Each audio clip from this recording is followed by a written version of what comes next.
সুপ্রিয় শিক্ষার্থী, কেমন আছো সবাই? আশা করি সবাই ভালোই আছো। তো আমি তোমরা জানো যে আইসিটির যে বিগত বছরের প্রশ্নগুলো সেই সব প্রশ্নগুলো সমাধান করতেছি এবং এই ভিডিওগুলো তোমরা নিশ্চয়ই দেখতেছো এবং আশা করি তোমাদের উপকারে লাগছে। তো আজকে যশোর বোর্ড 2024 সালের প্রশ্নটি নিয়ে তোমাদের সামনে আমি আজকে উপস্থিত। সেটা হচ্ছে যশোর বোর্ড 2024 সালের প্রশ্ন দুইটি আসছে। হ্যাঁ, 2024 সালে দুইটি প্রশ্ন আসছে এই পঞ্চম অধ্যায় থেকে। তো একটির ভিডিও আমরা অলরেডি আপলোড করেছি আমি। তো আরেকটি যেটা পরবর্তীতে আরেকটি প্রোগ্রাম সম্পর্কিত একটা পরীক্ষাতে আসছে, সেটি নিয়ে আজকে কথা বলবো তোমাদের সাথে। তো চলো আমরা যশোর বোর্ড 2024 সালের প্রশ্নটি সমাধান নিয়ে কথা বলি। তার আগে তোমরা যারা অলরেডি এই চ্যানেলটিকে সাবস্ক্রাইব করেছো তাদেরকে অসংখ্য ধন্যবাদ। আর যারা সাবস্ক্রাইব করনি তারা আমার রিকোয়েস্ট থাকবে সাবস্ক্রাইব করো, যেন তোমাদের পরবর্তীতে যে নতুনগুলো ভিডিওগুলো সেইগুলো তোমরা যেন খুব সহজে পেয়ে যাও। তো চলো আমরা 2024 সালের যশোর বোর্ডের প্রশ্নটি সমাধান করি।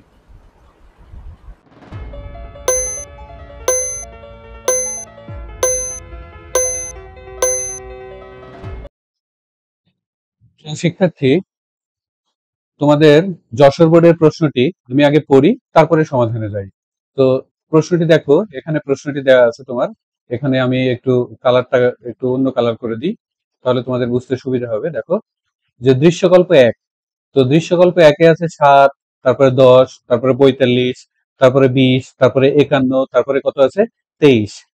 তো এখানে দৃশ্যকল্প 1-এ কিছু সংখ্যা দেওয়া আছে। সংখ্যাটা হচ্ছে 1টা, 2টা, 3টা, 4টা, 5টা, 6টা। তারপরে আছে দৃশ্যকল্প 2। দৃশ্যকল্প 2-তে বা দৃশ্যকল্প 2-এ বলা আছে step 1 start, step 2 input A B C, step 3 maximum সমান সমান এ, step 4 if maximum less then B, maximum সমান সমান বি। তারপরে step 5 if maximum less then সমান সমান লেস দেন সি, ম্যাক্সিমাম সমান সমান সি। তারপরে স্টেপ 6 বলা আছে প্রিন্ট ম্যাক্স। তারপরে স্টেপ 7 এন্ড। তো এটা দেখে দৃশ্যকল্প 2 দেখে আমাদের স্পষ্টতই মনে হচ্ছে যে এটি একটি অ্যালগরিদম, ঠিক আছে। তো তাহলে প্রথম দৃশ্যকল্প 1 এটি প্রোগ্রাম কিছু সংখ্যা দেয়া আছে, তারপরে দৃশ্যকল্পে 2-এ কিছু মানে একটি অ্যালগরিদম দেয়া আছে। তো এখন ক নাম্বারে বলেছে ফাংশন কি। আসলে ফাংশন কি? ফাংশনটা হচ্ছে যে একটি প্রোগ্রামের বড় প্রোগ্রামকে যখন ছোট ছোট অংশে বিভক্ত করা হয় এবং এই ছোট ছোট অংশকে বলা হয় এক একটি ফাংশন। তো দেখো এখানে আমি আলোচনা করেছি বা লিখে রেখেছি যে বড় কোনো প্রোগ্রামকে ছোট ছোট অংশে ভাগ করার পদ্ধতি হচ্ছে ফাংশন। হ্যাঁ, তো আমি আহ, অন্য জায়গা থেকে কিছু ইংরেজি শব্দ নিয়ে আসছি। এই শব্দগুলো আমি তোমাদেরকে একটু পড়ে শোনাই। বলছে in programming A function is a group of related statement. Programming A function হচ্ছে একটি মানে গ্রুপ, অর্থাৎ রিলেটেড স্টেটমেন্টের কিছু গ্রুপ দ্যাট পারফর্মস, সেটি কার্যক্রম করতে পারে কি স্পেসিফিক টাস্ক, একটা নির্দিষ্ট কাজ সম্পাদন করতে পারে। হ্যাঁ, তো they help of dividing a large program into a smaller part. সে সাহায্য করে, সহযোগিতা করে কি একটা পুরো প্রোগ্রামকে একটা ছোট্ট ছোট্ট অংশে বিভক্ত করতে পারে। হ্যাঁ, functions in C are like mini programs. বলছে সি প্রোগ্রামের ফাংশন মনে হচ্ছে যে একটা মিনি প্রোগ্রাম, একটা ছোট প্রোগ্রাম, ঠিক আছে। দ্যাট পারফর্ম স্পেসিফিক টাস্ক, সেটা নির্দিষ্ট একটা কাজটি সম্পাদন করতে পারে। তো এখন এই ফাংশনটা মূলত কি কাজ করে? অর্গানাইজ ইউর কোড, তোমার কোডকে অর্গানাইজ করে। তারপরে রিইউজ কোড উইদাউট রিরাইটিং ইট, এটা নতুন ভাবে লেখা ছাড়াও সেটি কি করতে পারে? পুনরায় ব্যবহার করা যায়। তারপরে break break big problems into smaller part, বড় প্রোগ্রামকে ছোট ছোট অংশে বিভক্ত করে। তো প্রিয় শিক্ষার্থী, আশা করি এই ফাংশন জিনিসটা কি তোমরা স্পষ্টতই খুব ভালোভাবে বুঝেছো। এরপরে আসি লজিক্যাল অপারেটর বলতে কি বুঝো। তো দেখো এখানে খ নাম্বার প্রশ্ন ছিল লজিক্যাল অপারেটর বলতে কি বুঝো। প্রিয় শিক্ষার্থী, লজিক্যাল অপারেটর মানে হচ্ছে যুক্তিমূলক কাজ। হ্যাঁ, কোন যুক্তির উপর ভিত্তি করে যে কাজগুলো সেটা হচ্ছে লজিক্যাল অপারেটর। তো লজিক্যাল অপারেটর মূলত তিন প্রকার। একটা কি? একটা হচ্ছে লজিক্যাল এন্ড, একটা হচ্ছে লজিক্যাল অর, আর একটা হচ্ছে লজিক্যাল নট। তো এখন দেখো লজিক্যাল অর এর কি কাজ, লজিক্যাল এন্ড এর কি কাজ এবং লজিক্যাল নট এর কি কাজ সেটি আমি তোমাদেরকে লিখে দেখাইছি। তো প্রথমে আসি লজিক্যাল অর। তো লজিক্যাল অর হচ্ছে যখন একটা প্রোগ্রামে লজিক্যাল অর ব্যবহার করা হবে। কিভাবে ব্যবহার করা হবে দেখো একটু, এখানে দিয়েছি যে লজিক্যাল অরটা আমরা কিভাবে ব্যবহার করব। এই যে এটুকু হচ্ছে লজিক্যাল অর এর ব্যবহার, তোমরা দেখলেই বুঝতে পারবে এটি হচ্ছে লজিক্যাল অর এর ব্যবহার। তো দেখো x percentage two is equal to zero, অর্থাৎ এক্স কে যদি আমি 2 দিয়ে ভাগ দিই এবং সেটা রিমাইন্ডার অবশিষ্ট যদি শূন্য হয়, এরপরে বসানো আছে কি লজিক্যাল অর। এই লজিক্যাল অর মানে কি, এটা ডান পাশে বলা আছে যে x%5, অর্থাৎ x একটা সংখ্যা, সেটাকে যদি 5 দিয়ে ভাগ দিই, ভাগ দিয়ে যদি সেটার রিমাইন্ডার মানে অবশিষ্ট যদি শূন্য হয়, হ্যাঁ, তাহলে দেখো এখানে একটা কন্ডিশন দেয়া আছে, এখানে একটা কন্ডিশন দেয়া আছে, আর মাঝখানে কি ব্যবহার করা আছে, লজিক্যাল অর। তো লজিক্যাল অর মানে হচ্ছে এর ডান পাশে এবং বাম পাশে দুইটা পাশে যে কোনো একটি যদি সত্য হয়, তাহলে প্রোগ্রামটি তোমার পরবর্তী স্টেটমেন্টটা কার্যকর হবে। তাহলে তুমি বুঝতে পারছো, লজিক্যাল অর মানে বাম পাশের কন্ডিশন অথবা ডান পাশের কন্ডিশন, যে কোনো একটা কন্ডিশন সত্য হলেই হবে। দুই পাশের কন্ডিশন সত্য হওয়ার দরকার নাই, হয় বাম পাশের কন্ডিশন সত্য হবে, নয় ডান পাশের কন্ডিশন সত্য হবে। সেক্ষেত্রে এইরকম যদি আমরা প্রোগ্রাম তৈরি করি যে বাম পাশের এবং ডান পাশের যে কোনো একটা কন্ডিশন সত্য হলে প্রোগ্রামটা একটা নির্দিষ্ট কাজ সম্পাদন করবে, সেক্ষেত্রে আমরা মাঝখানে লজিক্যাল অর ব্যবহার করব। আর লজিক্যাল অ্যান্ড কি, লজিক্যাল অ্যান্ড হচ্ছে একই প্রোগ্রামে দেখো মাঝখানে আমি কি দিয়েছি, লজিক্যাল অ্যান্ড দিয়েছি। লজিক্যাল অ্যান্ড যদি আমি মাঝখানে ব্যবহার করি, তাহলে যেটা হবে সেটা হচ্ছে দুই পক্ষই এট দ্য সেম টাইম সত্য হতে হবে। এট দ্য সেম টাইম মানে একই সময়ে দুই পক্ষই সত্য হতে হবে, অর্থাৎ বাম পক্ষও সত্য হবে, ডান পক্ষও সত্য হতে হবে, তাহলে এই প্রোগ্রামটা নির্দিষ্ট কাজটা করবে। এটা হচ্ছে লজিক্যাল অ্যান্ড এর বৈশিষ্ট্য। আর লজিক্যাল অর নট মানে যদি কোনো ক্ষেত্রে লজিক্যাল নট ব্যবহার করা হয়, তাহলে সেটা কাজ করবে না, অর্থাৎ বিপরীত কাজ করবে। ঠিক আছে, তো এটা লজিক্যাল অ্যান্ড অর নট, আশা করি বুঝতে পেরেছো। এই তিনটা অপারেটরকে বলা হয় লজিক্যাল অপারেটর। প্রিয় শিক্ষার্থী, এখন আমরা গ নাম্বার প্রশ্ন দেখি। গ নাম্বারে বলছে দৃশ্যকল্প 2 এর ফ্লো চার্ট আঁকো। তো দৃশ্যকল্প 2 মানে কি, এটি দৃশ্যকল্প 2। হ্যাঁ, তো এই দৃশ্যকল্প 2 এর আমাদেরকে ফ্লো চার্ট তৈরি করতে হবে। তো ফ্লো চার্ট তৈরি করব, তো এখানে যতটুকু তথ্য দেওয়া আছে ততটুকু তথ্যের উপরই ভিত্তি করে আমাকে ফ্লো চার্ট তৈরি করতে হবে। তো তোমাদেরকে আমি আগে থেকেই ফ্লো চার্টটা অঙ্কন করে রেখেছি, তোমরা একটু ফ্লো চার্টটা দেখো, দেখলেই বুঝতে পারবে। তো প্রথমে কি দেওয়া আছে, স্টেপ 1 স্টার্ট। হ্যাঁ, তার মানে আমরা স্টার্ট ব্যবহার করব। তো দেখো এখানে প্রথমে যেটা দেওয়া আছে সেটা হচ্ছে স্টার্ট। স্টার্ট, তারপরে কি দেওয়া আছে, ইনপুট এবিসি। আমরা জানি ইনপুট নিতে হলে আমাদের কি কি, ইনপুট আউটপুট, এটা এই এই যে এই চিত্রটা ব্যবহার করতে হবে। ঠিক আছে, এটি আয়তক্ষেত্র না, এতে আয়তক্ষেত্রটা হচ্ছে নিচেরটা, এটি তোমার এটার নাম কি, সামন্তরিক। তো প্রিয় শিক্ষার্থী দেখো, স্টার্টের পরে ইনপুট এ বি সি, এটা ইনপুট নেওয়ার প্রতীক। হ্যাঁ, এই চিত্রটা হচ্ছে ইনপুট নেওয়ার জন্য ব্যবহৃত হয়। তাহলে এখানে যেহেতু বলা আছে ইনপুট এ বি সি, সেহেতু আমরা এ বি সি ইনপুট হিসেবে নিলাম। তারপরে কি বলা আছে, ম্যাক্সিমাম এ, অর্থাৎ আয়তক্ষেত্রে তোমাকে এটা ডিফাইন করতে হবে যে ম্যাক্সিমাম সমান সমান এ। প্রথমত ধরা হলো যে ম্যাক্সিমাম সমান সমান এ, সেটা এখানে দেখানো আছে। দেখো ম্যাক্সিমাম সমান সমান এ, এটা ধরা হলো। ঠিক আছে, তোমরা নিশ্চয়ই বুঝতে পারতেছো, এই যে এটা এটা হচ্ছে ম্যাক্সিমাম সমান সমান এ। আচ্ছা, তো এবার হচ্ছে ইফ ম্যাক্সিমাম যদি বি এর চেয়ে ছোট হয়, ম্যাক্সিমাম যদি বি এর চেয়ে ছোট হয়, তবে বলতেছে ম্যাক্সিমাম বি এর চেয়ে ছোট হলে ম্যাক্সিমাম হবে বি। ঠিক আছে, অর্থাৎ ম্যাক্সিমামটা যদি বি এর চেয়ে ছোট হয়, তাহলে ম্যাক্সিমাম কি হবে, বি। তাহলে এখানে দেখো, এখানে একটা কন্ডিশন দেওয়া লাগবে যে maximum if maximum less then b, যদি ম্যাক্সিমাম বি এর চেয়ে ছোট হয়, তাহলে ম্যাক্সিমাম সমান সমান কি হবে, বি। তিনটি সংখ্যার মধ্যে ছোট সংখ্যা নির্ণয়ের একটা প্রোগ্রাম। হ্যাঁ, তো ম্যাক্সিমাম যদি বি এর চেয়ে ছোট হয়, অর্থাৎ আমরা ম্যাক্সিমাম কি ধরলাম, এ ধরলাম, তাহলে ধরে নিচ্ছি এ সবচেয়ে ছোট। কিন্তু এরপরে বলছে ম্যাক্সিমাম যদি বি এর চেয়ে ছোট হয়, ম্যাক্স সমান সমান ম্যাক্সিমাম সমান সমান যদি বি এর চেয়ে ছোট হয়, তাহলে ম্যাক্স সমান সমান কি হবে, বি হবে। তো এখানে দিয়ে দিলাম আমরা যে ইফ ম্যাক্স লেস দেন যদি বি হয়, যদি ইএস হতে পারে, এটা নো হতে পারে। যদি ইএস হয়, তাহলে বলবো ম্যাক্সিমাম সমান সমান বি।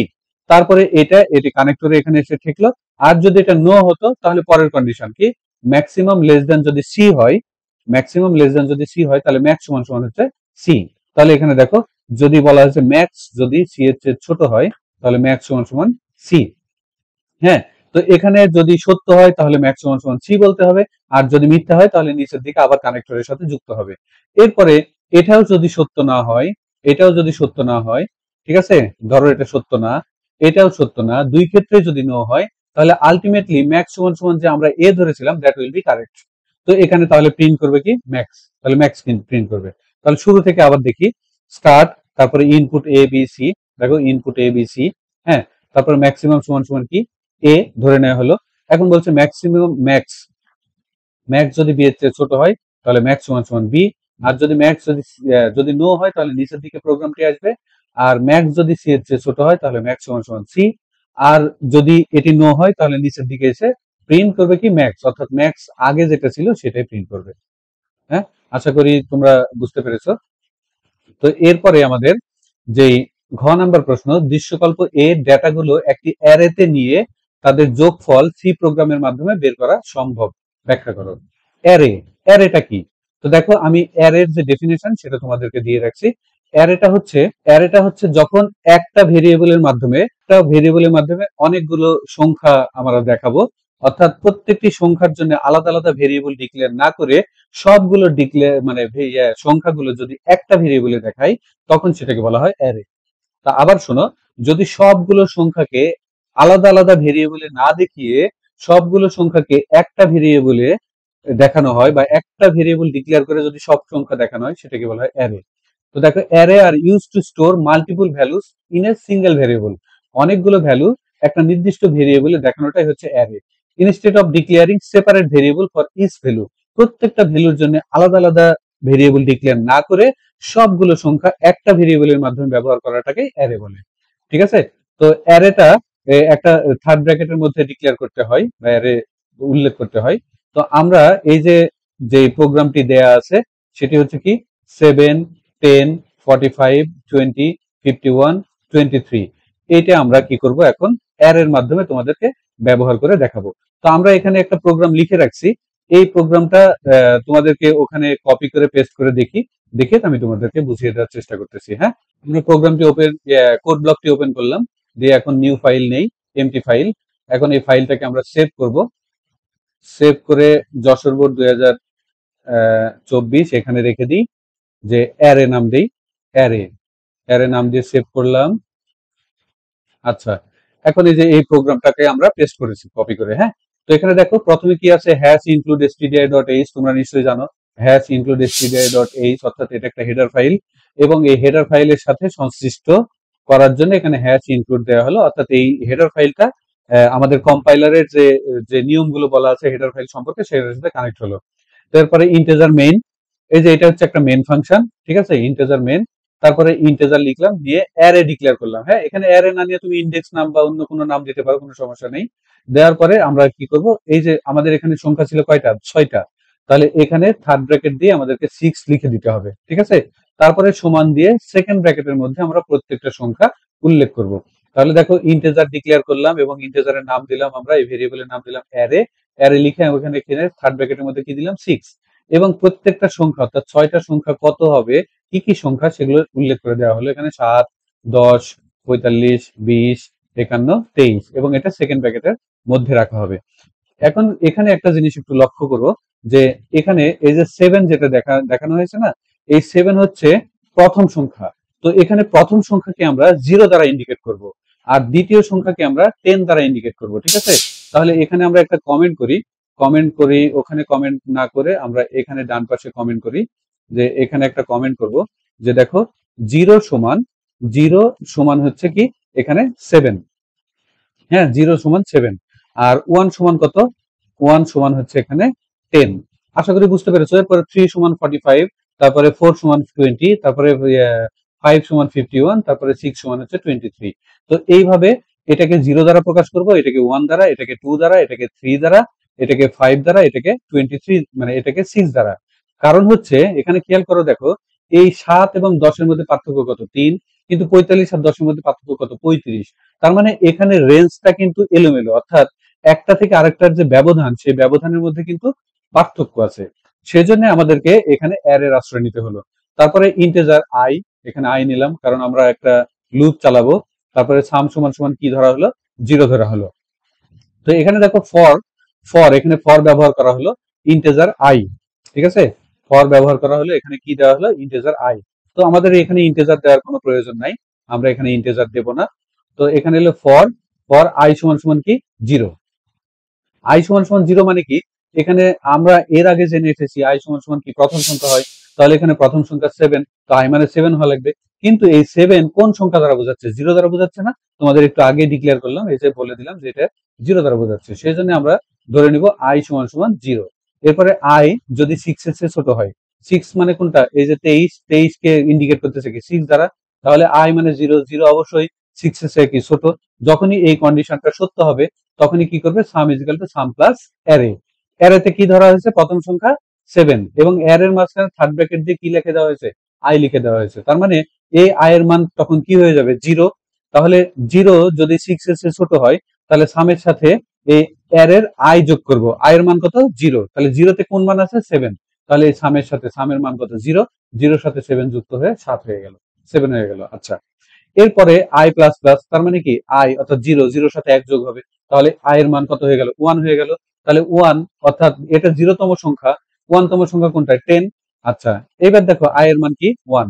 1 কি 6 এর চেয়ে ছোট, হ্যাঁ ছোট। তাহলে আবার এই সামের সাথে সাম প্লাস অ্যারে, অর্থাৎ আই এর মান এবার কত, 2। 2 এর মান কত আছে, 10।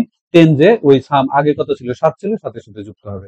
এইভাবে প্রোগ্রামটা কাজ করতে থাকবে, চলতে থাকবে। এখন যদি আমরা এখানে বিল্ড এন্ড রান দেই, তাহলে প্রিয় শিক্ষার্থী দেখো, বুঝতে পারছো যে এই যে আমাদের সাম অফ অ্যারে ইজ 156, তার মানে 156। তো এখানে তুমি যদি মনে করো যে আমি এই 7, 10, 45, 20, 51, 23 যোগ করবো না, আমি অন্য সংখ্যা যোগ করবো, তাহলে এখানে আমি চেঞ্জ করে দিব।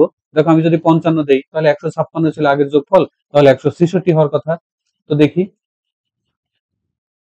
এই যে দেখো প্রিয় শিক্ষার্থী, তোমরা নিশ্চয়ই বুঝতে পারতেছো এটা কি, 166 যোগফল।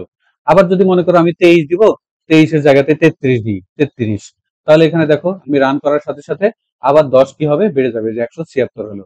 তো প্রিয় শিক্ষার্থী, আশা করি তোমরা এই প্রোগ্রামটা বুঝতে পেরেছো এবং এর এর ব্যবহারটা বুঝতে পেরেছো। ঠিক আছে, এর পরবর্তীতে আমি আবার নতুন ভিডিও নিয়ে তোমাদের সামনে হাজির হবো। সে পর্যন্ত ভালো থেকো, সবাইকে ধন্যবাদ।